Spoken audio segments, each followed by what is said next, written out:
saya Angelika Adida Sambu akan menjelaskan tentang semantik, belajar makna kata dan kalimat. Nah, teman-teman, pernahkah kalian mendengar kata semantik? Seharusnya pernah ya, karena kita selalu menerapkan semantik dalam kehidupan sehari-harinya kita. Nah, jadi secara garis besar, semantik itu adalah ilmu yang mempelajari makna kata dan juga kalimat. Nah, kita akan lihat bagaimana kata bisa memiliki makna yang berbeda dan bagaimana cara kita memahami makna dalam kalimat. Nah, teman-teman semua, jadi tadi kan pengertian semantik secara garis besarnya. Sekarang kita akan menelusuri pengertian semantik menurut yang lain. Yang pertama itu dari secara etimologi. Nah, secara etimologi teman-teman, kata semantik itu berasal dari bahasa Yunani, yaitu sema dalam bentuk nominalnya yang berarti tanda atau lambang, dan juga semaino dalam bentuk verbalnya yang memiliki arti menandai atau melambangkan. Nah, ini adalah pengertian semantik menurut secara etimologi. Nah, yang berikut berbeda halnya dengan Ferdinand de Saussure, Bapak struktural. Nah, menurut beliau semantik itu adalah semiolinguistik. Jadi semantik itu terdiri atas penanda dan juga petanda. Nah, penanda itu berwujud bunyi dan petanda itu dia berwujud konsep atau makna. Nah, menurut Ferdinand de Saussure bahwasannya semantik itu melihat penanda dan petanda itu apa saja hubungannya. Nah, karena pada intinya semantik itu adalah ilmu yang mempelajari hubungan antara tanda linguistik, lalu untuk mengetahui makna apa yang ada di dalamnya. Nah, jadi teman-teman, dalam kajian ini kita akan melihat bagaimana sih hubungan-hubungan yang muncul dalam suatu bahasa. Nah, hubungan-hubungan antar kata yang memiliki atau menghasilkan suatu makna yang bisa jadi berbeda. Nah, maka dari itu, semantik ini biasanya digunakan untuk mempelajari makna. Tapi ketika semantik digunakan untuk mempelajari tentang makna melalui penanda dan petanda, maka kita harus paham dulu tuh tentang perbedaan antara lambang dan juga tanda. Nah, ini dia perbedaan di antara lambang dan juga tanda. Nah, lambang itu adalah sejenis tanda yang dapat berupa bunyi dalam bentuk bahasa, gambar seperti rambu-rambu, warna seperti lalu lintas, dan juga gerakan. Nah, yang berupa bunyi atau bahasa itu misalnya huruf M yang ditulis N dan huruf G. Nah, lambangnya adalah huruf N, tapi belakangnya lebih panjang. Nah, teman-teman lihat seperti ini lambang dari huruf M. Lalu yang berikut adalah lambang berupa gambar. Nah, salah satu contoh yang saya ambil di sini adalah rambu-rambu. Nah, contoh rambu-rambu di sini adalah rambu-rambu di larang parkir. Nah, ini adalah gambar berupa rambu-rambu di larang parkir yang memiliki arti bahwa dilarang untuk memarkir di area tersebut. Lalu yang berikut lambang berupa warna. Salah satu contoh yang saya ambil di sini adalah contoh lambang warna lalu lintas.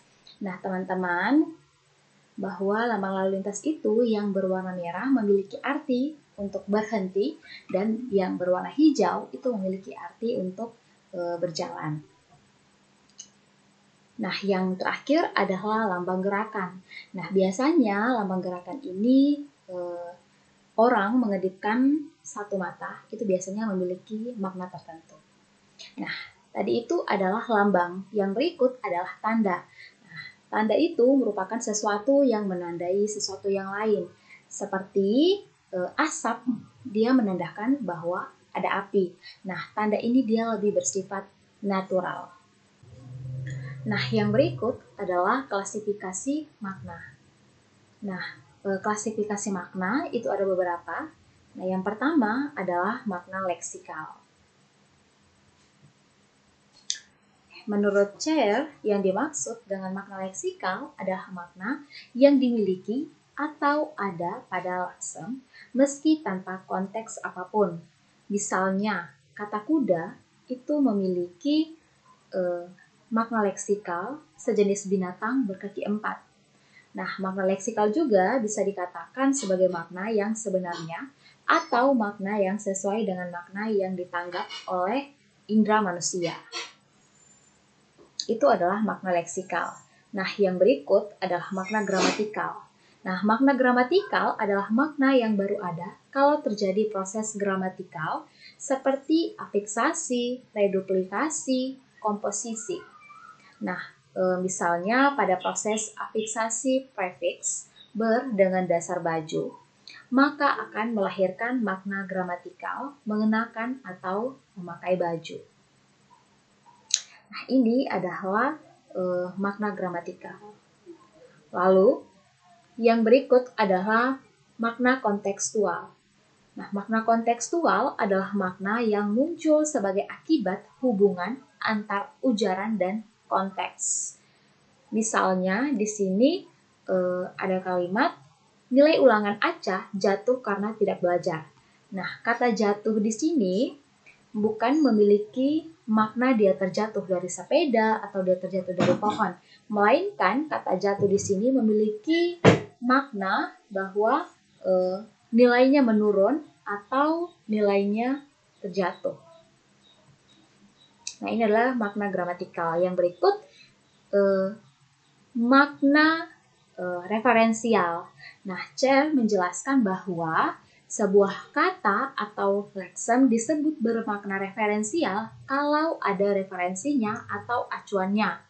Nah, kata-kata seperti kuda, jeruk, dan gambar lainnya, ataupun meja, nah itu adalah kata-kata yang termasuk kata-kata yang bermakna referensial. Mengapa demikian? Karena kata-kata tadi, yaitu kata-kata kuda, jeruk, meja, itu dia memiliki acuannya dalam kehidupan nyata. Nah, teman-teman semua pasti pernah melihat kuda, jeruk, meja dalam kehidupan nyata.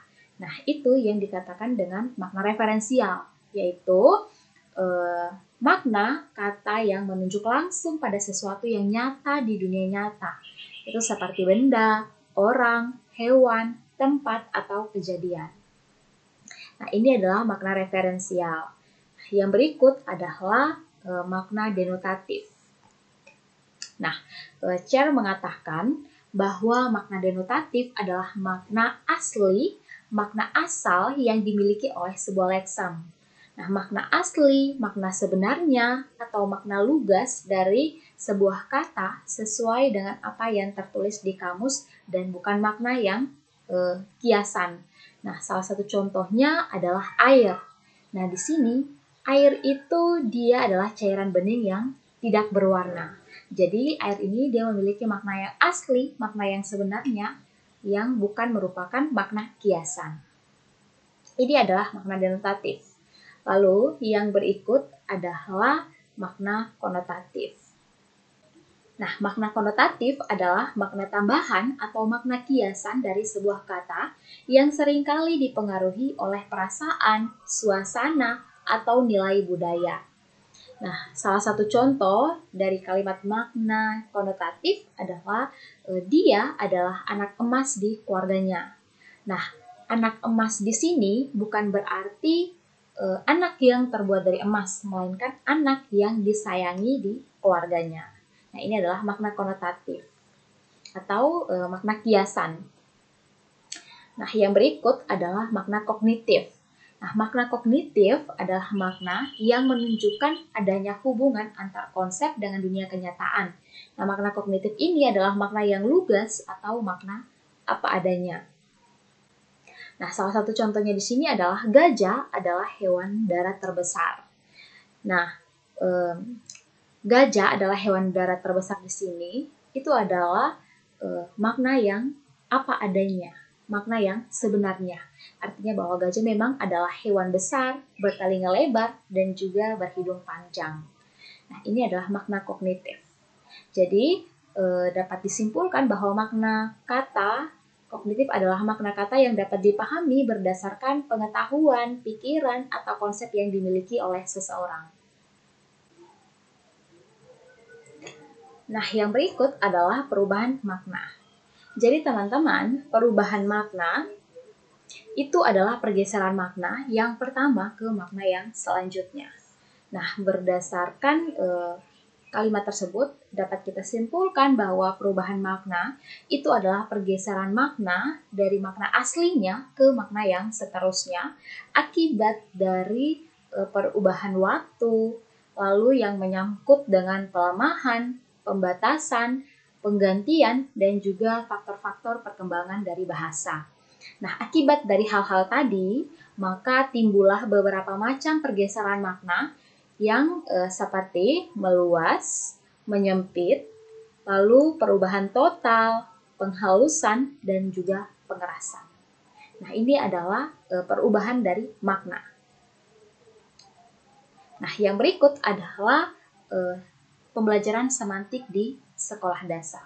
Nah, dalam pembelajaran di sekolah dasar, semantik itu diajarkan dengan banyaknya visual, permainan, dan juga cerita. Nah, mengapa demikian? Karena hal ini agar siswa atau peserta didik itu dapat menyerap makna kata secara alami dalam konteks yang lebih menyenangkan. Nah, semantik diajarkan di sekolah dasar itu memiliki beberapa tujuan. Tujuan mempelajarkan semantik di sekolah dasar yaitu yang pertama membantu siswa memahami makna kata dan kalimat, yang kedua melatih kemampuan berbahasa lisan dan tulis siswa secara tepat, lalu yang ketiga menghindari kesalahan tafsir, dan yang keempat yaitu membentuk kebiasaan berpikir kritis dan juga peka terhadap konteks bahasa. Nah, ini adalah tujuan dari pembelajaran semantik di sekolah dasar. Dalam mengajarkan semantik di sekolah dasar, maka akan diperlukan model pembelajaran yang menyenangkan. Nah, beberapa model pembelajaran disarankan untuk pembelajaran semantik di sekolah dasar, yaitu yang pertama adalah model kooperatif kooperatif atau think pair. Nah, pada model ini siswa berpikir sendiri, diskusi berpasangan, dan juga berbagi di kelas. Ini adalah model kooperatif. Lalu model yang kedua yaitu discovery learning, yaitu di mana siswa menemukan sendiri makna kata melalui kegiatan eksploratif. Lalu model yang ketiga yaitu model kontekstual atau contextual teaching and learning, itu mengaitkan materi semantik dengan kehidupan nyata siswa. Artinya pada saat guru mengajarkan semantik, maka guru harus mengaitkan materi semantik tersebut dengan kehidupan nyata dari siswa. Hal ini agar siswa dapat lebih memahami makna atau arti dari pembelajaran semantik. Lalu model yang berikut adalah model project based learning atau PJBL. Nah, pada model ini siswa diminta untuk membuat proyek seperti buku mini yang berisikan kata dan juga maknanya. Ya, project based learning. Dan yang terakhir adalah PBL atau problem based learning. Nah, di sini siswa diberi masalah bahasa. Misalnya contoh masalah bahasanya adalah kata ambigu. Lalu siswa disuruh untuk mencari solusinya. Ini adalah salah satu contoh dari model PBL. Lalu ini adalah model-model pembelajaran yang disarankan untuk mengajarkan semantik di sekolah dasar. Nah, yang berikut Di sini saya membuat salah satu contoh model contextual teaching and learning. Nah, misalnya di sini guru pada saat mengajarkan materi semantik ke siswa sekolah dasar, yaitu guru menggunakan gambar atau benda nyata. Nah, di sini misalnya guru menggunakan gambar. Nah, yang pertama yang dilakukan guru adalah guru harus menampilkan gambar atau benda. Misalnya, di sini adalah gambar apel. Nah, setelah guru menampilkan gambar, lalu guru meminta siswa untuk menyebutkan nama benda apa yang digambarkan dan juga artinya atau makna dari benda tersebut. Nah, di sini guru meminta untuk arti dari benda tersebut adalah bermakna leksikal. Nah, contohnya untuk bermakna leksikal kan saya makan apel, artinya kata yang sebenarnya, yaitu apel yang dimaksud adalah buah. Lalu yang berikut, guru menyajikan kata yang sama dalam kalimat yang berbeda. Atau di sini masuk dalam klasifikasi makna kontekstual, yaitu contoh kalimatnya adalah kami mengikuti apel pagi. Nah, apel yang dimaksud di sini adalah upacara. Nah, ini adalah salah satu contoh model contextual teaching and learning yang bisa digunakan dalam pembelajaran semantik. Nah, yang berikut adalah metode pembelajaran. Nah, metode pembelajaran yang dapat digunakan oleh guru yaitu yang pertama adalah ceramah interaktif. Nah, pada ceramah interaktif di sini, guru menjelaskan materi secara lisan, lalu diselingi juga dengan tanya jawab antara guru dan siswa. Nah, metode yang kedua adalah diskusi kelompok, yaitu siswa mendiskusikan makna kata atau kalimat dengan teman untuk melatih berpikir kritis dari siswa. Lalu, metode yang ketiga adalah bermain peran atau role play.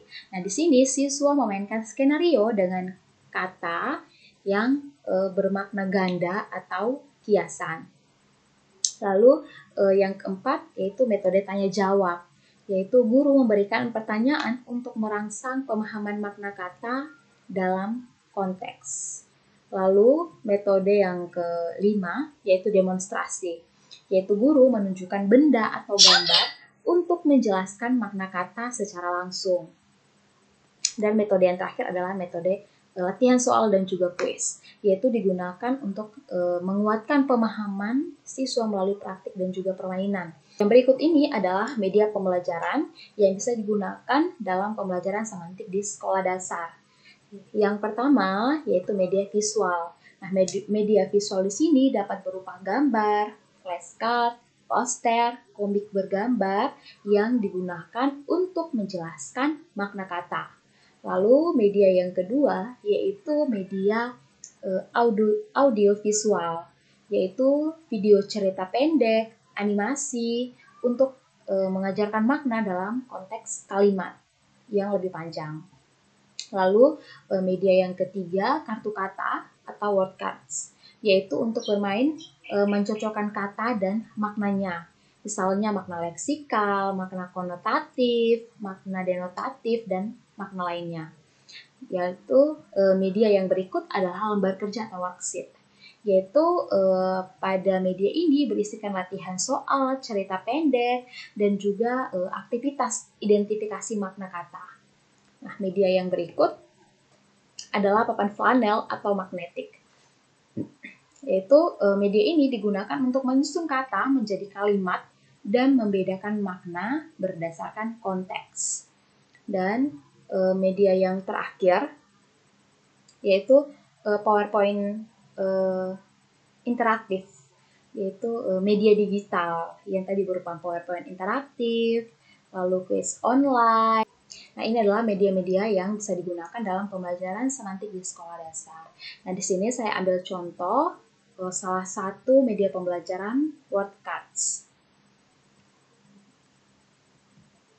Nah, di sini langkah pertama yang bisa guru siapkan adalah guru menyiapkan beberapa jenis kartu. Nah, ada 2 jenis kartu kata yang disiapkan oleh guru, yaitu Kartu kata yang pertama adalah kartu kata anak emas, dan kartu kata yang kedua adalah kartu kata arti, yaitu anak yang sangat disayangi. Nah, setelah itu guru meminta siswa untuk mencocokkan kartu kata dengan arti yang benar.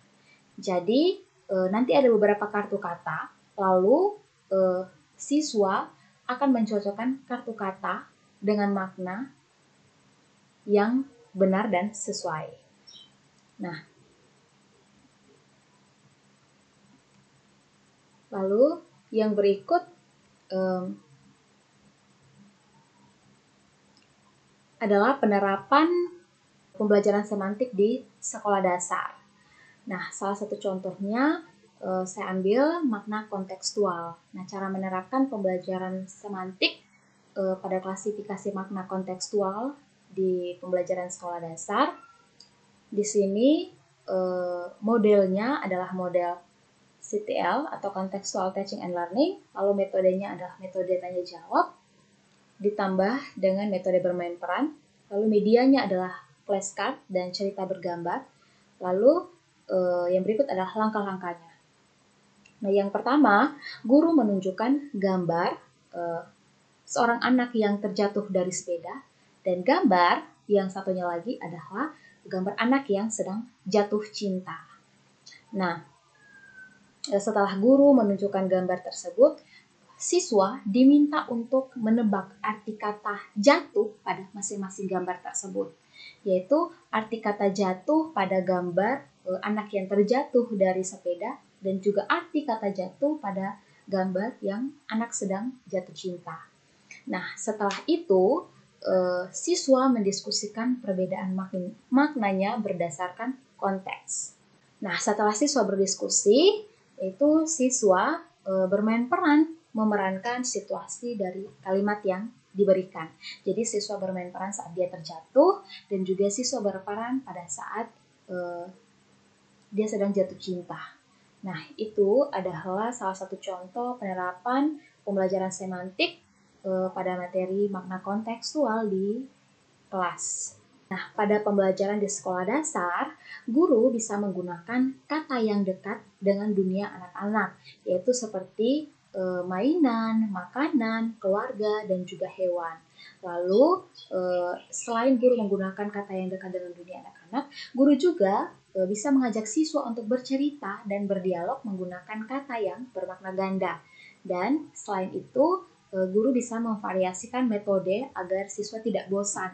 Misalnya, metode bermain divariasikan dengan metode diskusi, lalu divariasikan dengan metode kuis, dan juga metode cerita.